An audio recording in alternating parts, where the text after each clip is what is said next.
At this time, I would like to introduce you to Jim Iserman. He's going to start our soil session entitled Digging into Cover Crops. So, Jim, I will go ahead and hand it on over to you. All right, thank you, Lindsay. As Lindsay said, my name is Jim Iserman. I live and farm in Streeter, Illinois, which is north central Illinois. We have a corn, soybean, and livestock operation here. I farm here with my father, and the rest of my family's here on the farm. We began using cover crops back in 2004 as a way to kind of produce livestock forage. Our goal was really to extend the grazing system, utilizing the corn, soybean acres, trying to build off of that and get some more grazing. And that kind of expanded over time. We used a number of different rotations. We used a corn, soybean, wheat rotation for a number of years. We also used annuals in our grazing system and our more permanent pasture in the summer as well. So that kind of gave us a lot of experience using different annuals, different cover crops, everything from different legumes such as crimson clover or oats and radishes, using summer annuals, pearl millets, sorghum Sudans, just a whole host of different varieties of cover crops. And then we were able to also work as a seed salesman for a number of years, working with other growers. And then in 2015, I had the opportunity to join the Soil Health Partnership, and I've been with them for the last couple of years, working with growers across Illinois and a few other states as well. So that's just a little bit of a background of where I'm coming at from this cover crop management side of things. So for today's webinar, we're going to kind of break it up into four main topics. We're going to give a quick overview of Soil Health Partnership. Hopefully you're somewhat aware of our program, or maybe you've seen one of our other webinars, but we'll give a quick brief overview. Then we'll discuss cover crops and how they relate with Soil Health Partnership, what we're trying to achieve with our program. We're going to touch just a little bit on some basic cover crop management. We do hope to have future webinars that will go more in depth on specific cover crop species or different applications. And then we will give a little bit of an overview of some of the potential risks and some of the issues we're seeing. Hopefully we can touch on some topics relevant to this year, given the relatively late year we have. Certainly when we started planning this cover crop webinar on May 28th, we didn't imagine that we would not have too much corn and soybeans in the ground. Personally, at our farm, we have yet to plant anything. So there's certainly some struggles that we can maybe discuss that are relevant to just this year. All right, so first of all, the Soil Health Partnership and a brief review of what we're trying to do here. So we are an initiative of National Corn Growers Association. We are a farmer-led soil health initiative. So to apply data-driven and analytical practices to what is going on at the field level. So the real keys for our program is to understand that we're at a field scale. We're looking at 20 to 80 acre fields. We're looking at strip trials. This is a replicated strip trial system, so we have the opportunity to look at these different practices multiple times in one field, and we're looking over time. That's the other real key, that when a farmer enrolls with us for our full partnership sites, that they're with us for 5 years. That's a real key to what we're trying to understand with soil health, is what changes over time, how it influences things. A little later on, we'll see some pictures of some of our different trials, and that'll give you a little bit better idea of what we're trying to look at here. But that's just a very brief overview of what we're trying to see. So with that, with our program, we talk about there's kind of the three different goals that we have. Number one, it's that data and science side of things for the farmers.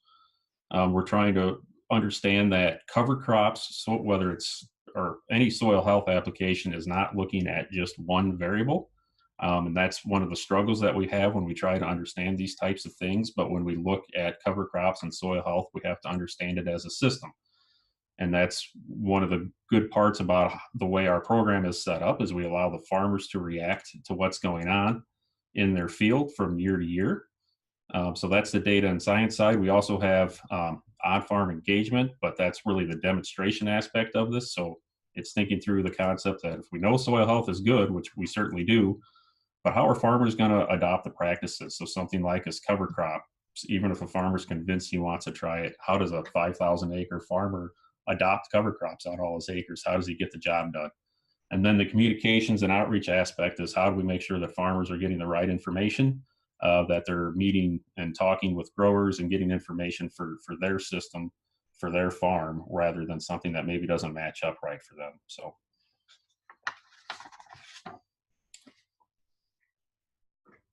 We're going to move beyond the polls because we're having a little bit of an issue with that right now with the technology. So we're just going to continue moving on here. So cover crops and soil health partnership. So how does this relate specifically to our program, and why are we trying to take this type of research? So cover crops are a critical tool for any types of soil health. And we want to be able to make sure that farmers can adopt these practices properly. So the second line there, we talk about that cover crops, we know they're a practice for sustainability, but they also need to be sustainable for the grower. We need to make sure that these are economically feasible, because obviously it's not going to be a very sustainable practice if growers are struggling to cover the cost of the cover crop and not seeing those benefits. So that is one of the real keys to what we want to see, because we know these benefits can vary. What the benefits that one farmer may see isn't always applicable to other farmers. Another real key aspect of this is we have a field team that is out there. We have a number of field managers. I believe we're up to 8 or 9 field managers across the Midwest working within the states, helping these growers make these management decisions and helping to learn as well. That's the other thing that we need to keep in mind is this is a very new systems that we're trying to understand and a very new aspect out there that we're working with. So a little quick background on soil health. Hopefully this is something that we've all seen before, some of these basic concepts, but we've got those 4 principles of soil health we're trying to address. We want to keep the ground covered. We want to not disturb it. We want to keep a living root in the ground as often as possible, and we want to diversify our rotation. We could think back, I think just about every grower at some point has taken some ground out of CRP or out of pasture or out of hay production.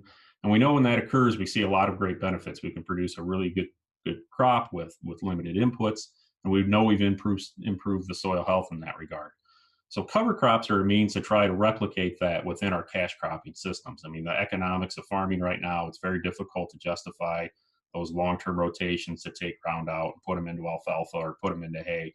So what we're trying to do with a cover crop is mimic that using the time between our cash crop when there's nothing growing out there. So if we just think of it in that terms, that may help us wrap our mind around what our goals are with these cover crops. But the goals can be different. So we have some goals here on the side. We can have erosion control. We can have a number of different positive environmental outcomes, but we can also have outcomes that are more positive directly for the grower, such as weed control. That's something that can be very palatable, very economical for a grower right away. So we need to keep all these things in mind as we develop our cover crop plan. The farmers, again, are very instrumental in what's going on with this movement. The farmers that are already engaged, many of them that are a couple steps along, I mean, they just love the idea of seeing these green fields out there. They like the biology, and they understand that these can be benefits. Not every green plant out there that isn't corn or soybeans, they're not all weeds. Not every insect that is out there is necessarily a pest. There's a lot of great benefits that we can have out there, and it's really about kind of changing that mindset of how growers view these different aspects, wanting to see the green fields, wanting to see them as long as they can. So as we think a little bit more about our benefits and the goals that we're going to have, and we'll cover this a little more as we continue on, but just to kind of concentrate on what we're really looking for and how it will relate to cover crop management. So for example, on the left-hand side of the screen, we can see a field that has a very different situation, very different problems than what we have on the right side of the screen. On the left side, we're looking at a field that is probably a drought-prone soil, has low organic matter. It's going to have some issues with it where that grower is really going to see the value in retaining moisture and building his organic matter. And he's going to take on different management practices than the grower on the right side of the screen, where he's probably facing more issues with too much moisture in the springtime. And he's going to manage cover crops a little bit differently. So on the left, on the little inset, we can see a grower who is really looking at getting the cover crop very tall. He wants to build organic matter. He wants that biomass. He's willing to deal with that in the springtime to get out there and plant his cover crop in there. and kind of taking those risks because he knows the benefits are really going to benefit him more as he builds that organic matter. Whereas again, on the right side, a grower may take a look at using such as winter kill cover crops, which the inset there, we can see it was an oats radish mix. You have a little hole there from the decomposed radish. And so that can be a situation where that grower doesn't want to deal with the residue in the springtime. And he's going to maybe take that first step towards soil health, but he's not going to necessarily take on the risk of having all that residue and having all those issues in the springtime that he might have with that wet field. So we need to make sure as we start to look at those benefits that they're matching with some of the problems that we may be facing, making sure that we're managing those things properly.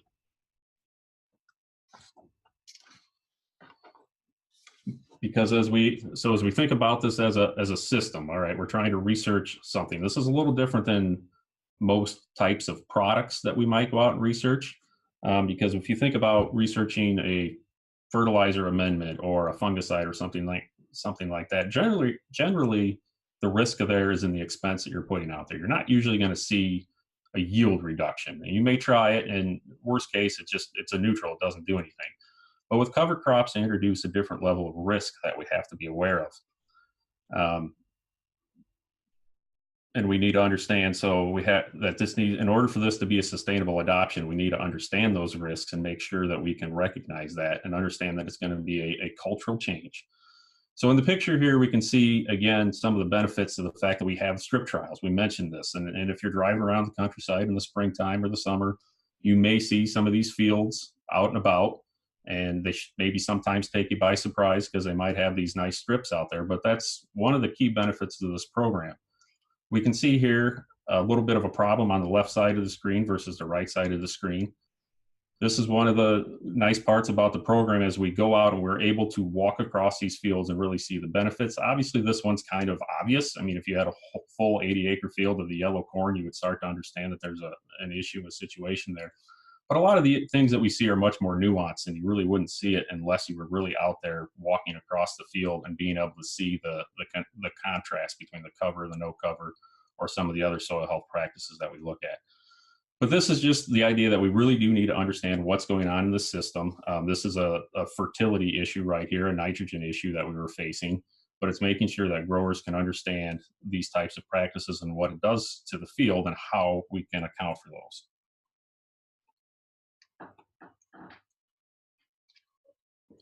Cover crops are still at a very beginning stage. We have actually a very limited amount of data that we're making a lot of decisions based on, limited amount of acres that are in cover crops over a limited amount of years. And if we think about the amount of effort and money that's been invested in developing corn hybrids or corn production systems, we've still got a ways to go when we look at the cover crop side of things. We have a lot of work to do to get ourselves up to really understanding what's going on and making sure that we're making the right decisions. Cover crops have been pushed out the door in a lot of situations as far as we know that there's some environmental benefits to that. So we get them out, we want them on the fields, we want the growers using them. But sometimes it's not always done with the best support. And so we have a lot of trial and error kind of driving our recommendations, growers trying cover crops and putting them on the field and seeing what works. And that's fine. We can move along with that, but there's so many things that we can do to kind of recommendations, old management practices. We need a new way of looking at cover crops. So back a little bit specifically to our approach, we've got the side-by-side look. We can take a look at these different systems. It's that strip trial design, and we provide a sound yield analysis. So we collect the geospatial yield data from the growers, and that's really key because we want to be able to go in and look at both different parts of the field, different years, all these different applications, and see how it's being influenced. Maybe a situation, if I had 60 bushel beans, maybe those are good beans if I'm on an 80-acre field, but should they have been 65 bushel? Would they have been 55 bushel if I didn't have the cover crop? What are the benefits of that? So we include everybody from first-time cover crop adopters to those people who are more advanced. We'll touch on that a little more in a minute. But again, looking at that long-term building of the soil, understanding that we don't want to just look at 1 year. We want to make sure that this is a long-term approach to cover crops. So who do we approach for cover crops? No, our program is not just limited to cover crops. We do tillage trials, nutrient trials as well. But when we look for growers who are adopting cover crops, which is a significant part of our system, we want a spectrum of adopters. So we don't just look for the cover crop, the advanced cover crop users. They're not just people that have been doing it for a number of years. We have a number of people who are brand new to cover crops as well. So we have growers who the only piece of ground on their farm that isn't covered with a cover crop is part of our strip trials, where we're making them keep that control section of the field. And we have other growers that the only cover crops they have on their ground are part of our trial. So that gives us a very good spectrum of looking at those management practices, different types of risks that farmers are willing to take, and it provides us with a lot of data. So now we're going to talk just a little bit about some actual cover crop management. And we can talk about cover crop selection, and this is not just about selecting the variety or type of cover crop we have, but how we're going to manage that cover crop. So we want to look at what our goals are, and really we want to make sure that those goals are in line with our expectations. It's one thing to say, yes, I want to reduce compaction, or I want to improve my weed control, but we want to make sure that the expectation that we have is in line with what we're willing to put into the system. So we're not going to solve, if we've built up a problem over a number of years or decades, some of our soil health issues have been going on for a long period of time, we're not going to solve those with 1 year of a cover crop that maybe isn't even managed properly. So we need to make sure that that's all in line. And we need to keep it in line with our risk tolerance. You know, what type of farmer are you? Are you the type of guy that if the cover crop gets overgrown and you struggle with certain issues, maybe you have to make an extra pass or an extra step? Is that something that you can shake off and just say, hey, yeah, I'm learning, I'm figuring it out, I'm building the system? Or is that something that's going to really turn you off to cover crops, because you may have to really kind of look at your risks and how you're going to take that on? So some of the things that you have to decide what you're going to put into the system. Are you willing to, some growers may even be willing to change their actual crop rotation, maybe introducing small grains, but even outside of that, are you willing to change your relative maturities of your crops? Do you have the equipment available to apply the cover crops? Is there a custom applicator in the neighborhood that can help you out? What types of things are out there to help you? What types of steps are you willing to make to get that changed? And if you're not willing to change anything, that's fine too. You may not have as much success in getting the cover crop going, but it's making sure that you have that kind of laid out ahead of time of what I can do. And we can work around that system as well with different types of cover crops and seeding applications. And I think at the end, the other thing is, don't get too tied up that you have to have all the answers right now. If you've got 5,000 acres and you can't imagine how you're going to apply your cover crops on all those acres, don't worry about that. You know, get it going on 40 acres or 80 acres. Because if you do come up with a plan on how you're going to apply cover crops on 5,000 acres, I can guarantee in a couple of years that's going to change. You're going to be doing it differently. And no matter what other farmers are doing, when you start doing this on your own acres with your equipment, you're going to change things. You're going to fine tune it to your own system. So it's important to get started and get it going on your own ground so you can start to make those decisions. How you manage it will also be tied very much into what your motivation is for using a cover crop. Maybe you're just wanting to be a good steward. Maybe your concern is the environmental aspect. And that's a little bit different than if your concern is really soil health. I mean, when I started using cover crops and introducing livestock into my operation, it was really about improving the soil and looking at a very long-term goal. But in the end, I expected it to be more profitable, and I want to make more money with less inputs and all that stuff. So you just want to make sure that what your goals line up with what you're trying to do. And if we look at the second bullet point here is just kind of looking at, are you trying to improve soil health, or are you looking more at those environmental outcomes? And that's important as you try to learn how to adopt these practices. So make sure that if you're trying to get some advice or information on how to do a cover crop, that you're looking at the right types of trials, the right types of research. Because if you're looking at water quality research, for example, and they're doing a trial where they're trying to really reduce nitrates or something to that extent, you need to make sure that you're taking the right information from that, because we want to continue to optimize our agronomic systems on our farm. We don't necessarily want to take every bit of information if their goal was different. You know, if their goal was water quality and your goal is just soil health improvement, we need to make sure that we're taking all that into account. So as we try to decide what actual cover crops we want to look at, there's a whole host of different options out there. So when I first started with livestock, this is one of the real things that I really enjoyed about cattle. The world is no longer corn and soybeans. So now all of a sudden, if I'm just trying to feed an animal, I've got all kinds of different options out there, different forages I can use. And this is still that same concept. We're not feeding an animal, but we're feeding our soil. And in order to do that, we have a whole host of different options out there. Each one has advantages, disadvantages, different places it can be used in the mix. A lot of these, particularly, there's a number of ways we can separate this up. We can talk about grasses, we can talk about brassicas. On this slide, they're just divided up by cool seasons versus warm seasons. So if you're looking at a corn soybean system across the Midwest, you're primarily going to be looking at those cool season species listed on the left.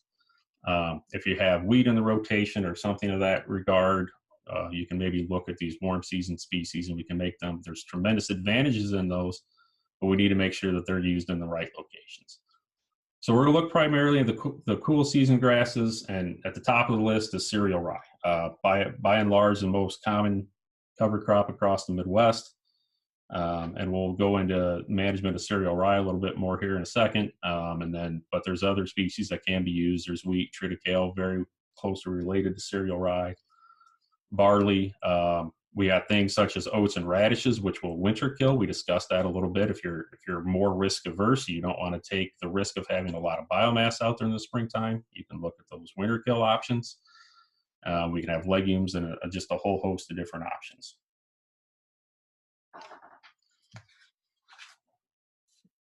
So we're going to take a little bit more of a deep dive just into cereal rye. Again, this is just a brief overview. We hope to get more in depth in future webinars, but for now we can take a look at this, and we can take how just one cover crop such as cereal rye, which is the most common used across the Midwest, but we can look at the variation of it in management. So depending on your goal or the season or what your cash crop is going to be, we can plant cereal rye between 20 and 120 pounds per acre. We can plant it across 5 or 6 different months. We can use a variety of seeding methods, including aerial application, drilling, planting, broadcasting. And all of these variables can have an effect on the cover crop, on how it grows, and the impact that it'll have on next year's cash crop. So just keep that in mind. This is one of the real keys when we talk about cover crop management, just how variable it can be depending on how we approach different things. So in the upper left there, we have cereal rye planted at a high seeding rate. This grower's goal was probably to try to get some weed control, really wanting high biomass. So we planted at a heavy rate. Hopefully it's going into soybeans. I imagine that field will be going into soybeans. But they had a clear view of what they wanted out of their goals, and they're going after it. The center slide in the top there is one of my fields. To me, that's how I want my cover crops to look like in the spring. This is cereal rye. It was drilled. We will put soybeans into that. It's still, I would like to terminate it at that type of a growth. It's probably 10, 12 inches tall. It still has a low carbon and nitrogen ratio, so that will break down fairly quickly. It's not an excessive growth where it will cause any issues for my soybeans. So for me, that's what I'm still a little bit risk averse on things. So that's where I want it. In the upper right-hand corner, that's another one of my fields again. But that's where I want to plant corn into that field, and I want to mitigate my risk. I don't want to have big issues with my cereal rye cover crop and my corn. So I actually planted that into 15-inch rows rather than drilling or broadcasting it. Because now if it's in a 15-inch row, when I go to plant my corn crop, I can put it right down the middle of those rows with precision planting technology with an RTK system. So that was taken this spring. This spring things have gotten a little out of hand. We were able to sneak in and get that terminated a couple of weeks ago. That was probably 10 days after termination. You can see it's partially dead. It is now completely dead and brown. I don't know when we'll get an opportunity to get the corn planted into it. But even using something such as 15-inch rows, you can use the equipment that you have. A lot of farmers can plant soybeans into 15-inch rows. So almost you can use that same soybean planter more than likely to plant rye in some manner. So just as a quick comment about equipment, you may be able to just make a quick adaptation to your planter in order to be able to do that and still get a lot of benefit. The lower left-hand side of the screen, that's planting green. I think we will make a couple of comments on that in a few minutes because I know that there is a lot of concern with that this year. A lot of cover crops that were not able to get terminated. That picture was taken a few years ago where we were able to plant early and we didn't have a lot of cover crop growth. And so that's just another way that we can look to manage a cover crop. All right, so now let's look at, we talked a lot about the different variations, but just the simple act of what crop we're planting into it kind of determines whether it's an advanced system or a beginning system. And I probably have these backwards, maybe the advanced should be on the right, but there on the left, again, here's one of our trials, able to take a look at the crop right side by side. This grower had a cereal rye had corn planted into cereal rye. This is something that should be a second, third year option for growers. If you're just starting off with cover crops, you want to plant soybeans into it to start off with. So planting corn into cereal rye is something that takes a little more management, which we'll discuss a little bit. And you can see in this slide, the grower terminated it early because he didn't want too much interference, which was a good option. We'll talk about nitrogen management as well, but you can see it was well terminated and brown by the time he was able to plant that corn crop into it. On the right-hand side is a little bit different scenario. Now, this picture wasn't necessarily intentional, but you can see that we're planting soybeans now into a cereal rye cover crop that got very large. So this is a little bit different scenario. Now, we say soybeans are a good way to begin because even in this scenario, things will probably work out pretty good for that grower. In fact, many growers want their rye to get that large before they plant into it. So this is all very dependent on the cash crop of what we're going to plant into it. A little bit on termination. So on the right-hand side of the screen, that grower did plant green. Obviously, the crop is still actively growing. And they terminated the day before, and they were out, or a couple days ahead of time, and they were out getting the planter in the ground. This year, many growers are saying that this has been kind of a benefit by having the cover crop out there. They're able to run on some fields because that cover crop is helping hold them up, and they're being able to at least get those fields planted versus the tilled systems that were a little more soupy and a little more problematic. So let's go ahead and take a quick minute here to kind of discuss the planting green concept. There's a lot of reasons that a grower might decide to plant green. If you go back to the previous slide, for example, if we're out there planting early, that was a scenario where maybe you want to plant so that you can get some more growth. And that's really more of an advanced concept. But for the beginning growers who are maybe tried cover crops for the first time last year, it's May 28th, we haven't been able to kill the cover crop, it's still living and growing, and there's a lot of discussion about planting green. We need to view that really from a moisture management consideration. So obviously you take a look, you got a lot of biomass out on this field here on the right. If we were to go out and terminate that and it turns brown and dies, we now have a very large cover crop mass sitting on top of the soil that is going to hold a lot of moisture in the ground and can create a lot of issues for us in terms of plantability. However, if we leave the plant growing, we leave it green, it will continue to remove some of the moisture out of the ground. So there's a number of different ways we can look at this, but if we want to keep that plant growing and pulling that moisture out of the ground, we need to think through our termination process a little bit differently. So as I said, in this scenario, the farmer terminated it ahead of time and then came through and planted the field. Oftentimes farmers will plant it first, state application or something. Some of it may not terminate perfectly the first round. However, if it's been knocked over, it's been damaged, it's not going to be very competitive, it's not going to cause you a lot of issues. But think through that moisture management aspect of it. Just imagine if you're going to terminate it and you're not going to be able to plant right away. If you get more rains on it, what's that going to do? As I said in the previous slide, I like to terminate ideally around 18 inches tall, because if I kill it at that point, there's not that much biomass. I'm usually not going to have those moisture issues. Once we move beyond that 18 inches, when there's no magical number there, it's just somewhere in that.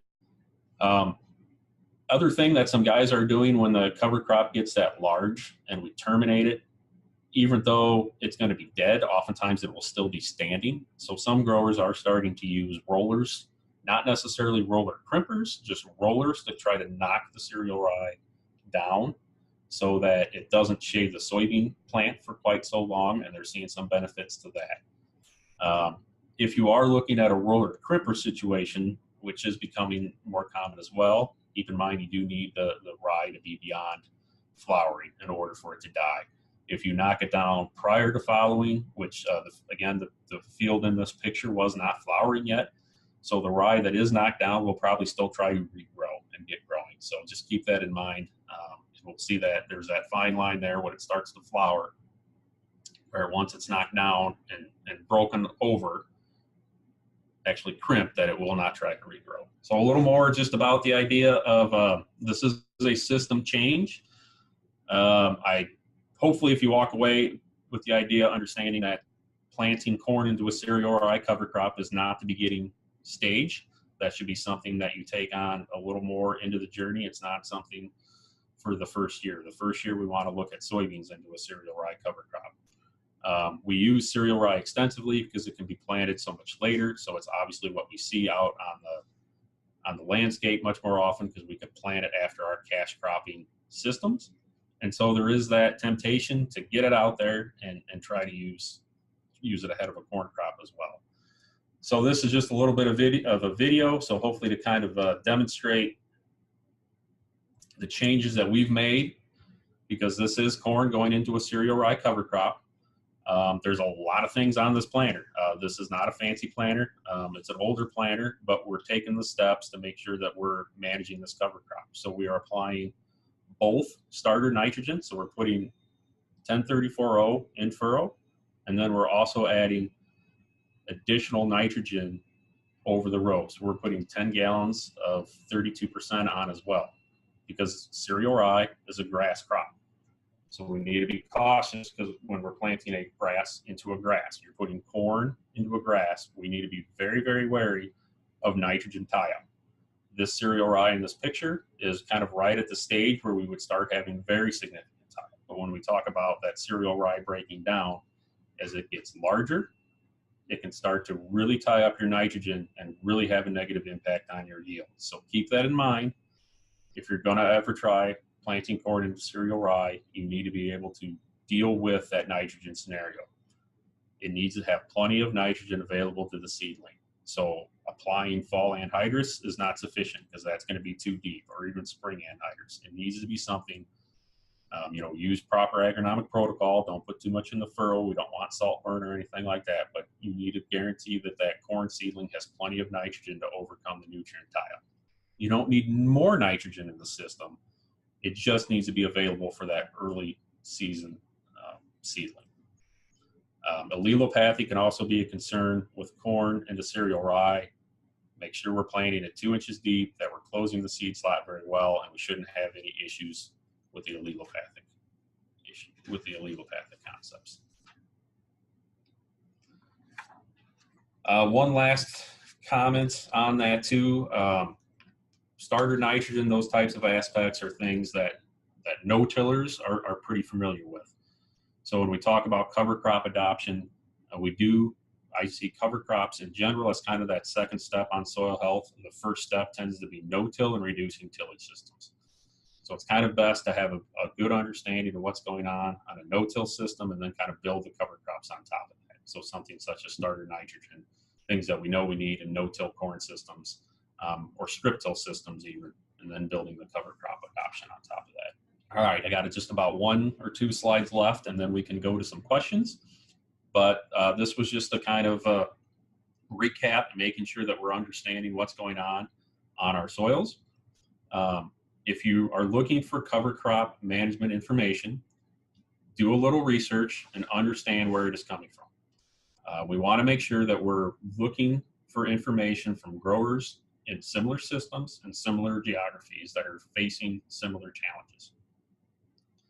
So always keep that in mind. The principles are sound. Yes, we want to improve soil health, and we talked about the 4 main principles earlier. So those things are something that we want to make sure that we're applying, but we need to make sure that we're looking at the short-term agronomic implications. Look at your soils themselves. What is the risk to reward ratio of your soil? So what I mean by that is, if you're pulling high yields, we need to make sure that we're not setting ourselves up for major issues that can negatively impact that, such as wet soils in the spring. We need to make those extra steps to make sure we're not running into those situations that perhaps somebody on a lower organic matter or highly erodible situation might not be facing. For those situations, if you're low yielding and as a result of low organic matter, you may see those benefits a lot faster. So just think through that. What's the risk to reward ratio of your soils? Still try cover crops. There's so many different options to be done, but make sure that you understand what's going on. And make sure you're coming from that right starting point. Make sure you have the appropriate expectations and that you're talking to other growers that have similar experiences.